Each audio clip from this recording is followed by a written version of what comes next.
High guys, welcome back to channel. നമ്മൾ Kung Fu Panda 4 കാണാൻ വന്നിരിക്കുന്നത് സ്ക്രീൻ 3 തന്നെയാണ്. രാവിലെ 5 കള്ളക്കൊക്കെ കണ്ടായിരുന്നു. അതിൻ്റെ അഭിപ്രായം ഞാൻ ഇട്ടിട്ടുണ്ട് കേട്ടോ. Kung fu Panda 4 1-ലാണ്, 3-ലല്ല. പടം ബൈ ദ വേ 3D ആണ് കേട്ടോ. ഇപ്പോൾ 2-ൽ പ്രേമല്ലു, 1-ൽ കുൻഫു പാൻഡ 4, ഇപ്പുറത്തെ മഞ്ഞുമൽ ബോയ്സ്, ഇപ്പുറത്തെ ഏത് പടം അറിയില്ല. G13 ഉണ്ട് എൻ്റെ ടിക്കറ്റ്. കങ്ഫു പാൻഡ 4 കണ്ട് വീട്ടിലെത്തി. ഞാനൊരു കടുത്ത ഫാനാണ് ഈ സീരീസിൻ്റെ. ഈ സീരീസ് ഓഫ് സിനിമ 4 ഉണ്ട്, ഇപ്പോൾ 4-ലെത്തി നിൽക്കുകയാണ്. ഇത് കൂടാതെ കുറേ ഗെയിംസ് ഉണ്ട്, TV സീരീസ് ഉണ്ട്, അങ്ങനെ കുറേ സംഭവങ്ങളുണ്ട്. എല്ലാം ആനിമേറ്റഡ് ആണ്. അതിനകത്ത് ഞാൻ സീരീസ് ഞാൻ കണ്ടിട്ടില്ല. നമ്മുടെ ആമസോൺ പ്രൈമിൽ അവിടെ എങ്ങാണ്ടാണ് സംഭവം ഉള്ളത്, അത് ഞാൻ കണ്ടിട്ടില്ല. ലെജൻഡ് ഓഫ് ഓസംനെസ് എന്ന് പറഞ്ഞ സാധനമുണ്ട്, അത് ഞാൻ കണ്ടിട്ടില്ല. അതല്ലാതെ എല്ലാ 3 സിനിമകളും ഇപ്പോൾ ഇതും കൂടി ചേർത്ത് 4 പടവും ഞാൻ കണ്ടു. എനിക്ക് പറയാനുള്ളത് കിടിലം വിഷ്വൽ ട്രീറ്റാണ് പടം, കിടിലം വിഷ്വൽ ട്രീറ്റ്. വനിത സ്ക്രീൻ 1-ലാണ് സിനിമ ഉണ്ട്, അതുകൊണ്ട് തന്നെ അവിടെ ഡെപ്ത് ക്യൂ 3D ആണ്. കിടിലം 3D. കുറേ നാൾക്ക് ശേഷം ഒരു അടിപൊളി 3D ഒരു നോർമൽ തിയേറ്റർ, അതായത് ഒരു 4K ലേസർ തിയേറ്ററിൽ കണ്ടു. ഇതിന് മുന്നേ 3D എനിക്ക് ഇഷ്ടപ്പെട്ടത് ഐമാക്സിൽ കണ്ടപ്പോഴായിരുന്നു. ഐമാക്സ് ലേസറിൽ അക്വാമാൻ 2 ഞാൻ പോയി കണ്ടപ്പോഴാണ് എനിക്ക് 3D നല്ലപോലെ ഫീൽ ചെയ്തത്. അപ്പോൾ ഇത് ഒരു ഗംഭീര 3D സിനിമയാണ്. അതുകൊണ്ട് തന്നെ പിള്ളേർക്ക് ഭയങ്കരമായിട്ട് ഇഷ്ടവും. ഈ സീരീസ്, ഈ കുങ്ഫു പാൻഡ എന്നുള്ള സീരീസ് ഇഷ്ടപ്പെട്ടേക്കണ എല്ലാവർക്കും ഇഷ്ടപ്പെടും. സീരീസ് എന്ന് പറഞ്ഞാൽ കൺഫ്യൂഷൻ ആവരുത്, മൂവി സീരീസ് ഞാൻ ഉദ്ദേശിച്ചത് 1, 2, 3, 4. മറ്റേ സീരീസ് ഞാൻ കാണാത്തതുകൊണ്ട് അതിനകത്ത് എനിക്കൊരു അഭിപ്രായം പറയാൻ പറ്റില്ല. അപ്പോൾ പടം എങ്ങനെ ഉണ്ടായിരുന്നു വെച്ച് കഴിഞ്ഞാൽ, പടം കിടിലം പടം തന്നെയാണ്. പക്ഷേ എൻ്റെ ഉള്ളിൽ എനിക്ക് കുങ്ഫു പാൻഡ 1ഉം 2ഉം ഒരു പ്രത്യേക സ്ഥാനമുണ്ട്. 3ഉം എനിക്ക് ഇഷ്ടപ്പെട്ട സിനിമയാണ്, പക്ഷേ 1ഉം 2ഉം അത് തിയേറ്റർ, ഞാൻ ഈ പറഞ്ഞ എല്ലാ സിനിമയും 1ഉം 2ഉം 3ഉം 4ഉം എല്ലാം തിയേറ്ററിൽ കണ്ടതാണ്. അതിൽ 1ഉം 2ഉം ഒരു രക്ഷയില്ലാത്ത ഒരു എക്സ്പീരിയൻസ് തന്നെയായിരുന്നു. അത്രയും രസമായിരുന്നു ആ സിനിമകൾ തിയേറ്ററിൽ കാണാൻ. അത് എൻ്റെ മനസ്സിനെ കീഴടക്കിയ സിനിമകളാണ്. ഒന്നാമത് ഞാൻ ഈ ആനിമേഷൻ സിനിമകളുടെ ഒരു കടുത്ത ആരാധകനാണ്. അതിപ്പോൾ പിക്സാറിൻ്റെ ഏത് സിനിമയായാലും, ഡിസ്നിയുടെ പടങ്ങളായാലും, ഇലുമിനേഷൻ്റെ പടങ്ങളായാലും, ഡ്രീം വർക്സിൻ്റെ പടങ്ങൾ എന്ന് പറയുന്നത് കുൻഫു പാൻഡ സീരീസ് കൂടാതെ ഹൗ ടു ട്രെയിൻ എ ഡ്രാഗൻ്റെ സീരീസ് ഉണ്ട്. അങ്ങനെ കുറേ സിനിമകളുണ്ട്. പിന്നെ എനിക്ക് ഭയങ്കര ഇഷ്ടമുള്ള ഒരു സിനിമയാണ് റെക്കറ്റ് റാൽഫ് 1ഉം 2ഉം. റെക്കറ്റ് റാൽഫ് 1 കണ്ടതിൻ്റെ എനിക്ക് അത്ര ഇഷ്ടമാണ് അതിൻ്റെ എൻഡിങ് എന്ന് പറയുന്നത്. ആ ഒരു സാധനമുണ്ട്, അത് രോമാഞ്ചം വരുന്ന ഒരു ഐറ്റമാണ്. പിന്നെ റാറ്ററ്റൂയി, പിക്സാർ എടുത്ത് നോക്കിക്കഴിഞ്ഞാൽ പിക്സാറിലെ എല്ലാ പടം ഇഷ്ടമാണ്. അപ്പം ഞാൻ ആനിമേഷൻ്റെ ഒരു കടുത്ത ആരാധകനാണ്. പിന്നെ എൻ്റെ ജീവിതത്തിൽ ഞാൻ കണ്ടിട്ടുള്ള ബെസ്റ്റ് ആനിമേഷൻ സിനിമ ഏതാണെന്ന് വെച്ച് കഴിഞ്ഞാൽ undoubtedly Spiderman across the universe ആയിരുന്നു. അത് എൻ്റെ പൊന്നെ, അക്രോസ് ദ മൾട്ടിവേഴ്സ്, അത് ഒരു രക്ഷയില്ല. എൻ്റെ പേരെപ്പോഴും എനിക്ക് മാറിപ്പോകും. പക്ഷേ ആ സിനിമ വനിത സ്ക്രീൻ 3-ൽ കണ്ട എക്സ്പീരിയൻസ് പറഞ്ഞാൽ എനിക്ക് തോന്നുന്നു എൻ്റെ ജീവിതത്തിൽ കണ്ട ഏറ്റവും മനോഹരമായ ഒരു സിനിമ എന്ന് ഞാൻ വേണമെങ്കിൽ ആ സിനിമയെ പറയും. അത്രയും രസമായിരുന്നു അത്. എൻ്റെ എല്ലാ കാഴ്ചപ്പാടുകളും, സിനിമ എന്ന ആ വിഷ്വൽ ട്രീറ്റിൻ്റെ എല്ലാ കാഴ്ചപ്പാടുകളും ഭേദിച്ച് മുകളിലൊരു ബെഞ്ച് മാർക്ക് ഉണ്ടാക്കി വെച്ചൊരു സിനിമയായിരുന്നു അത്, സ്പൈഡർമാൻ അക്രോസ് ദ മൾട്ടിവേഴ്സ്. അത് അക്രോസ് ദ യൂണിവേഴ്സാണ് മൾട്ടിവേഴ്സാണെന്ന് എപ്പോഴും തെറ്റിപ്പോവും. അത് ഇന്ന് എന്തായാലും ചെക്ക് ചെയ്തിട്ടില്ല. എനിക്ക് എപ്പോഴും അത്ര ഇഷ്ടമുള്ള പടമാണെങ്കിൽ പോലും എനിക്ക് എൻ്റെ പേരെപ്പോഴും മാറിപ്പോവും.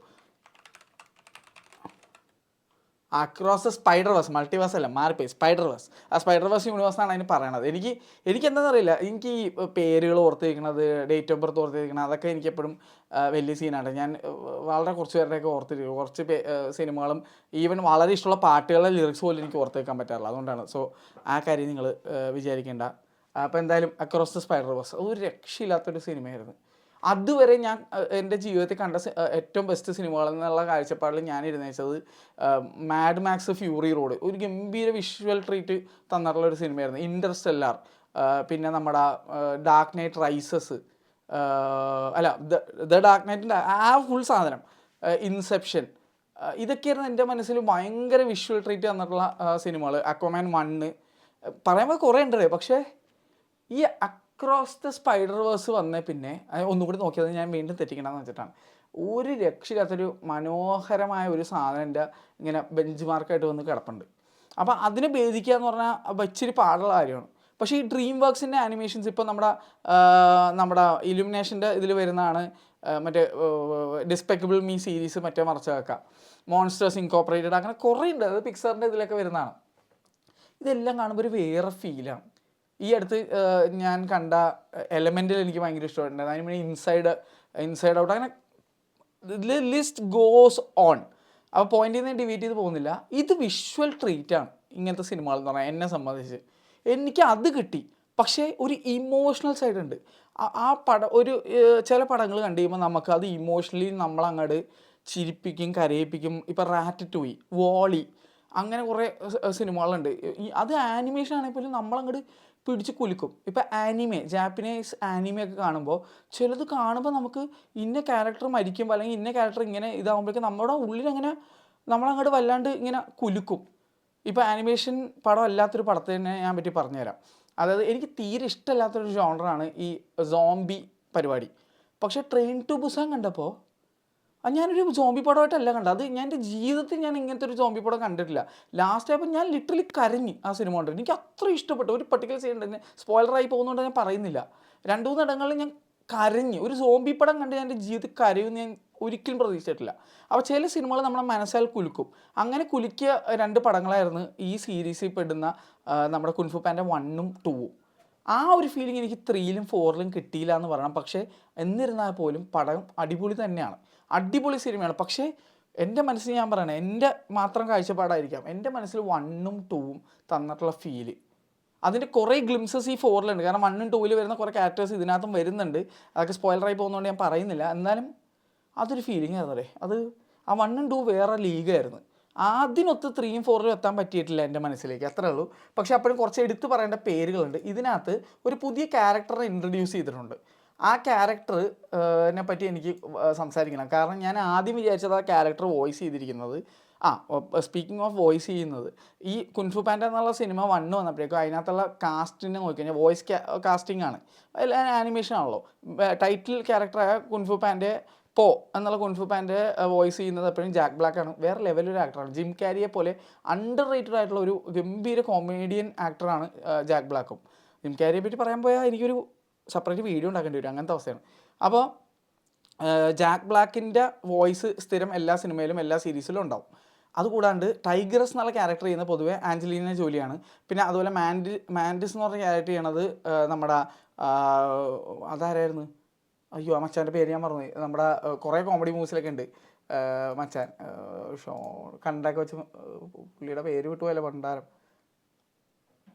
സെത്രോജനാണ് മാൻഡിസ് ചെയ്യുന്നത്. ലൂസി ലൂ ആണ് വൈപ്പറായിട്ട്.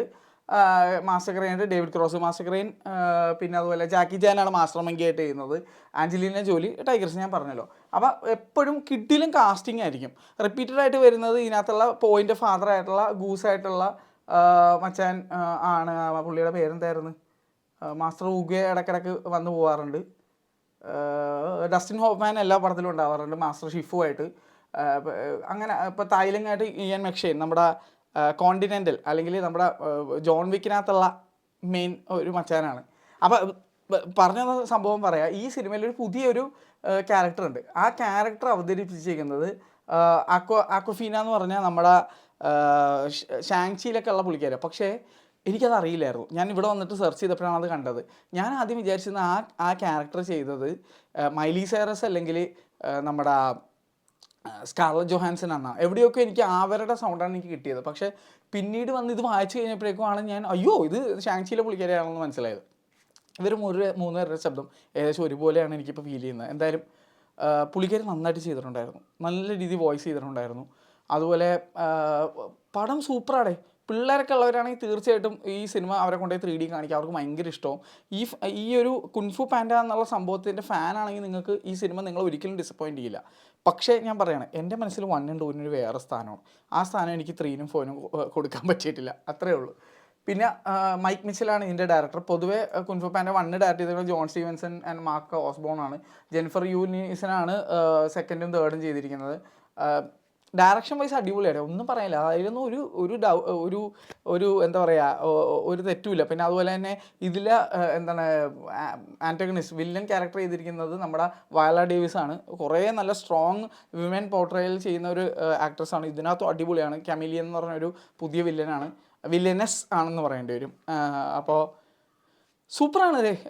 കാണണമെങ്കിൽ നിങ്ങൾ വനിത സ്ക്രീൻ എന്താ 1 or 2 അല്ലെങ്കിൽ 3 പോയി കാണാം. ഗംഭീര 3D അനുഭവമായിരിക്കും. അല്ലെങ്കിൽ നിങ്ങളിപ്പോൾ ട്രിവാൻഡ്രത്തൊക്കെ ആണെങ്കിൽ ഏരീസിൽ പോയി കാണാൻ നോക്കുക. ഏരീസ് സ്ക്രീൻ 1 സ്ക്രീൻ 1, മറ്റേ കൊല്ലത്താണെങ്കിൽ രേവതി എന്താണ് സിനിമാക്സ് സ്ക്രീൻ 1, ഏറ്റവും വലിയ സ്ക്രീനില്ല ആ സംഭവം അവിടെ. അതുപോലെ നല്ല തിയേറ്റർ കണ്ടിട്ടേ കാര്യമുള്ളൂ. അല്ലെങ്കിൽ ഇപ്പോൾ പാലാക്സി സിനിമാസ് കോഴിക്കോടാണെങ്കിൽ അവിടെ എപ്പിക്കിലൊക്കെ ഉണ്ടെങ്കിൽ അവിടെയൊക്കെ കാണാം. അങ്ങനത്തെ നല്ല സ്ക്രീനിൽ കാണാം. ഐമാക്സിനെ ഒന്നും നോക്കണ്ട, ഐമാക്സിൽ പോയാൽ മതി. അതിൽ ഒരു ഡൗട്ടും വേണ്ട. ഈ സിനിമ ഐമാക്സിൽ ഉണ്ടോയെന്ന് എനിക്കറിയില്ല. എന്തായാലും നിങ്ങൾ പോലെ എബ്രോഡൊക്കെ ഉള്ളവരാണ് ഐമാക്സ് ഉണ്ടെങ്കിൽ ഐമാക്സിൽ പോയി കാണാം. ഭയങ്കര എക്സ്പീരിയൻസ് ആയിരിക്കും വിഷ്വലി. പക്ഷേ ഞാൻ പറഞ്ഞില്ലേ 1 and 2 അത്ര എനിക്ക് ബോധിച്ചില്ല എന്നുള്ളത് മാത്രമേ ഉള്ളൂ. എന്നും പറഞ്ഞ് ഒരിക്കലും ഇത് 3 4 മോശം പടമൊന്നല്ല അതിൻ്റെ അർത്ഥം. 1 and 2 ഇവിടെ ഈ ഗ്രാഫിൻ്റെ മുകളിൽ പോയ പടങ്ങളാണ്. അപ്പോൾ എനിക്ക് 2 and 3 ഇവിടെ എത്തിയിട്ടുള്ളൂ. അതിനെ പിടിക്കാൻ പറ്റാത്തൊരു അവസ്ഥയിലാണ് എനിക്ക് 3 and 4 എനിക്ക് ഫീൽ ചെയ്യണം കേട്ടോ. അപ്പോൾ നിങ്ങളെ കൂടുതൽ കൺഫ്യൂസ് ചെയ്യാനുള്ളത് സംഭവത്തിലുള്ള പടം നല്ലതാണ്. പക്ഷേ ഓൾറെഡി ഒരു ബെഞ്ച് മാർക്ക് ഇതിൻ്റെ ഫസ്റ്റ് സെക്കൻഡ് സെറ്റ് ചെയ്ത് വെച്ചുകൊണ്ട് അതിലേക്ക് എത്തിപ്പോയില്ല എന്നുള്ളൂ. സെക്കൻഡിലൊരു സീനുണ്ട്. എൻ്റെ സിനിമ ചരിത്രത്തിൽ അങ്ങനെ ഒരു കോമഡി സീൻ ഞാൻ കണ്ടിട്ടില്ല. എന്താണ് വില്ലൻ ഇങ്ങനെ ദൂരത്തെ സ്ഥലത്തേക്കാണ് നമ്മുടെ കുൻഫു പാൻ്റെ ഇങ്ങനെ ഒരു വലിയൊരു ബോട്ടിൽ വന്നുകൊണ്ടിരിക്കുക. അപ്പോൾ ഇവിടെ നിന്നിട്ട് കൊലവിളി നടത്തുകയാണ് നമ്മുടെ നായകൻ. അപ്പോൾ വില്ലൻ കേൾക്കണുള്ളതെന്ന് അത് ഒരു രക്ഷയില്ലാത്ത സീൻ. എനിക്ക് ഇപ്പോഴും ആ സീൻ കാണുമ്പോൾ ചിരി വരും. ഞാൻ ആ സിനിമ എത്ര തവണ കണ്ടെന്ന് എനിക്ക് തന്നെ അറിയില്ല, അത്ര രസമായിരുന്നു. 1 ഇതിലൊരു സാധനമുണ്ട്, അത് ഞാൻ പറഞ്ഞ് റൂയിൻ ചെയ്യണല്ലോ. അത് രസമോടെ 1 and 2 നിങ്ങൾ എന്തായാലും കാണുമെന്ന് ഞാൻ പറയും. 3 and 4 നിങ്ങൾ ഓൾറെഡി കണ്ടോളും. കാരണം 1 and 2 കണ്ടുകഴിയുമ്പോൾ നിങ്ങൾ ഫാനോ, അപ്പോൾ എന്തായാലും 3 and 4 നിങ്ങൾ കാണും. അങ്ങനത്തെ ഒരു അവസ്ഥയാണ്. അപ്പോൾ as A fan I love the movie. പക്ഷേ ഞാൻ പറഞ്ഞില്ലേ 1 and 2 അത്രയും വന്നില്ല എന്നാണ് എൻ്റെ ഒരു തോന്നൽ. മ്യൂസിക് നല്ലായിരുന്നു, അതൊക്കെ നല്ലായിരുന്നു. പിന്നെ അതുപോലെ ഇതിനകത്ത് നമ്മുടെ ബ്രിട്നി സ്പിയേഴ്സിൻ്റെ പാട്ട് വേറെ വേർഷനിൽ പ്ലേ ചെയ്യുന്നുണ്ട്. അതൊക്കെ നൈസായിരുന്നു കേട്ടോ, സൂപ്പറായിരുന്നു. എനിവേസ് പിന്നെ ഒരു ഡിസപ്പോയിൻമെൻറ്റ് എനിക്കുള്ള ആസ് എ ഫാൻ എന്ന് വെച്ച് കഴിഞ്ഞാൽ ഈ സിനിമയുടെ ഏറ്റവും എൻഡിൽ മാത്രമേ ഉള്ളൂ നമ്മുടെ ബാക്കി 4 ക്യാരക്ടേഴ്സ്. അതായത് ഇപ്പോൾ ഞാൻ അവരെ കാണിച്ചു തരാം, എൻ്റെ പോസ്റ്ററിനെ എടുത്ത് വെച്ചാൽ അതുകൊണ്ട് ഇവരാണ് ഈ കുൻഫു പാൻഡിലെ മെയിൻ ക്യാരക്ടേഴ്സ് വരുന്നത്. ഇവർ 4 പേരും പക്ഷേ ഈ സിനിമയുടെ ഏറ്റവും എൻഡിൽ മാത്രമേ ഉള്ളൂ. അതെനിക്കൊരു ഭയങ്കര ഒരു സങ്കടമായിരുന്നു. ഞാനിപ്പോൾ അത് പറഞ്ഞുതരാം. ഇപ്പോൾ ഈ ക്യാരക്ടറാണ് ഡസ്റ്റിൻ ഹോഫ്മാൻ ചെയ്യണത്, മാസ്റ്റർ ഷിഫു എന്ന് പറഞ്ഞാൽ. ഇത് ലൂസി ലൂ ചെയ്യുന്ന ക്യാരക്ടറാണ്. ക്രെയിൻ നമ്മുടെ അതാരായിരുന്നു, ഇത് ഞാൻ മറന്നുപോയി, ആരാന്ന് മറന്നുപോയി. ടൈഗർ ചെയ്യുന്നത് നമ്മുടെ ആഞ്ചലീന ജോലിയാണ്. ഇത് ജാക്കി ജാനാണ് മാസ്റ്റർ മങ്കിയായിട്ട് ചെയ്യണത്. Jack Black obviously as Po. അപ്പോൾ ഇവരുടെ ആ ഒരു പിന്നെ മാൻഡിസ് ഇവിടെ എവിടെയെങ്കിലും ആണോ അത് ഈ സൈഡിൽ മാൻഡിസ് ഇരിപ്പുണ്ട്. മാൻഡിസ് ചെയ്യുന്ന സെത്ത് റോജനാണ്. നമ്മുടെ കുറേ സിനിമകളിൽ കോമഡിയനായിട്ട് വന്നിട്ടുള്ള ഒരു അടിപൊളി ആക്ടറാണ്. ഗ്രീൻ ഹോർണറ്റ് എന്ന് പറഞ്ഞാൽ സൂപ്പർ ഹീറോ മൂവിയിൽ ഗ്രീൻ ഹോർണറ്റായിട്ട് അഭിനയിച്ച ആളൊക്കെയാണ്. ആളുടെ ഒരുപാട് പടമുണ്ട്, ഇഷ്ടംപോലെ പടമുണ്ട്. അപ്പോൾ എന്നാന്ന് വെച്ച് കഴിഞ്ഞാൽ സംതൃപ്തിപ്പെടുത്തി എന്നാൽ ഇല്ല, അങ്ങനത്തെ സീനാണ്. ആസ് എ 3D മൂവി ഇപ്പോൾ 1 and 2 and 3 ഒന്നും കാണാതെ പോയി കാണേണ്ട ഒരാളായിരുന്നു അടിപൊളിയായിട്ട് ഫീൽ ചെയ്തേനെ. പക്ഷേ അടിപൊളിയായിട്ട് ഫീൽ ചെയ്തെങ്കിലും എന്നെ 1 and 2 അത്ര ഇമ്പ്രസ് ചെയ്തില്ല, അത്രേ ഉള്ളൂ. പടം നല്ലതാണ്. അപ്പം ഞാൻ ഇത് പറഞ്ഞുകൊണ്ട് നിങ്ങൾ ഈ സിനിമ കാണാതിരിക്കരുത്. കാരണം വെച്ച് കഴിഞ്ഞാൽ ഇത് മസ്റ്റായിട്ട് കാണേണ്ട പടം തന്നെയാണ്. പക്ഷേ ഞാൻ പറഞ്ഞില്ലേ, ഞാനൊരു കട്ട ഫാനായതുകൊണ്ട് 1 and 2 അതിലേക്ക് വന്നില്ല എന്ന് പറഞ്ഞുകൊണ്ട് ഇതൊരിക്കലും ഒരു മോശം പടമില്ല. അതാണ് എനിക്ക് പറയാനുള്ളത്. ഇത് കാണുന്നുണ്ടെങ്കിൽ തീർച്ചയായിട്ടും 3D കാണണം, അല്ലാതെ ഒരു രക്ഷയില്ല. തിയേറ്ററിൽ നല്ല അടിപൊളി തിയേറ്ററിൽ പോയി കണ്ടിട്ടേ കാര്യമുള്ളൂ. അപ്പോൾ എന്തായാലും I am happy as a movie lover. കാരണം ഈ 2024 ഒരുപാട് നല്ല പടങ്ങളുണ്ട്. പൊതുവേ നേരെ തിരിച്ചാൽ കുറേ കച്ചറ പടത്തിൽ ഇടയ്ക്ക് കുറച്ച് നല്ല പടം കാണുള്ളൂ. ഇത്തവണ ഒരു 10 പടം കണ്ടതിൽ ഇപ്പോൾ ലെറ്റ്സ് സേ ഒരു 10 പടം കണ്ടേക്കണമെന്ന് വിചാരിച്ചു, അതിനകത്തൊരു 9 പടം നല്ലതായിരുന്നു. അത് ഭയങ്കര സന്തോഷമായിട്ടുള്ള ഒരു കാര്യമാണ് ആസ് എ മൂവി ലവർ. എന്തായാലും ഞാൻ ഇതുവരെ എത്ര പടം കണ്ടെന്നുള്ള എണ്ണേണ്ടി വരും. എനിക്കൊന്ന് 30-40 പടം കണ്ടെന്ന് തോന്നുന്നുണ്ട്. എന്തായാലും അത്രേ ഉള്ളൂ. അപ്പോൾ എല്ലാവരും സ്കഡൂഷ് നേരെ തിയേറ്ററിലേക്ക്, അത്ര പറയാനുള്ളൂ.